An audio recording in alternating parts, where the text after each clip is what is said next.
নামাজের একাধিক উপকার আছে। আল্লাহ পাক রব্বুল আলামিন কোরআনুল কারীমে মুমিনদেরকে, ওই সমস্ত মুমিন যারা নামাজ পড়বে, নামাজ খাঁটিভাবে পড়বে, তাদেরকে সফল বলেছে। কি বলেছে? আল্লাহ বলেন, قد أفلح المؤمنون الذين هم عن صلاتهم خاشعون।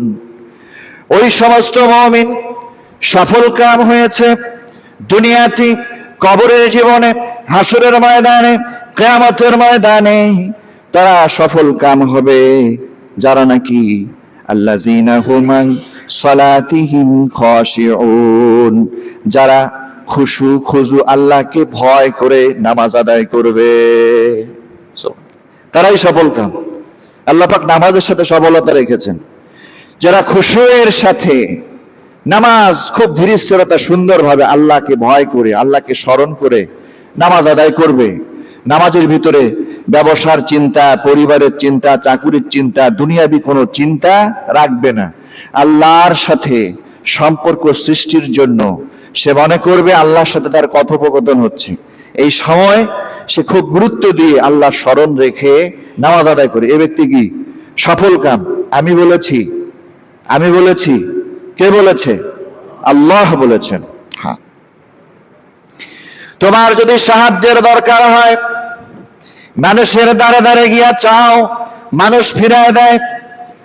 আল্লাহ রাব্বুল আলামিন বলেন, মানুষের কাছে তোমার চাওয়ার দরকার নাই। তোমার যদি সাহায্যের দরকার হয়, দুটো জিনিসের মাধ্যমে আমার কাছে সাহায্য চাও। ওয়াস্তাইনু বিস-সাবরি ওয়াস-সালাত, তোমরা আমার কাছে সাহায্য প্রার্থনা করো সবরের মাধ্যমে, ধৈর্যের মাধ্যমে এবং সালাতের মাধ্যমে, নামাজের মাধ্যমে। কথা বুঝতে পারছেন? আমাদের সাহায্যের দরকার হলে আগেই আমরা কি দুর্বল হয়ে যাই। কি করব, এত কিছু দরকার। আগে আসেন না আপনি 2 রাকাত নামাজ পড়েন। রাসূল করিম সাল্লাল্লাহু আলাইহি সাল্লামের সামনে যখন কোনো গুরুত্বপূর্ণ কাজ সামনে আসতো, সাহায্যের দরকার হতো, তিনি আগে কি করতেন? সাল্লাহ 2 রাকাত নামাজ পড়ে নিতেন। এটা সুন্নাত, এটি আল্লাহর হুকুম। কথা বুঝতে পারছেন? নামাজ আত্মিক পরিশুদ্ধ ঘটাবে, নৈতিক পরিশুদ্ধ ঘটাবে, বিবেক বুদ্ধিকে ঠিক করবে।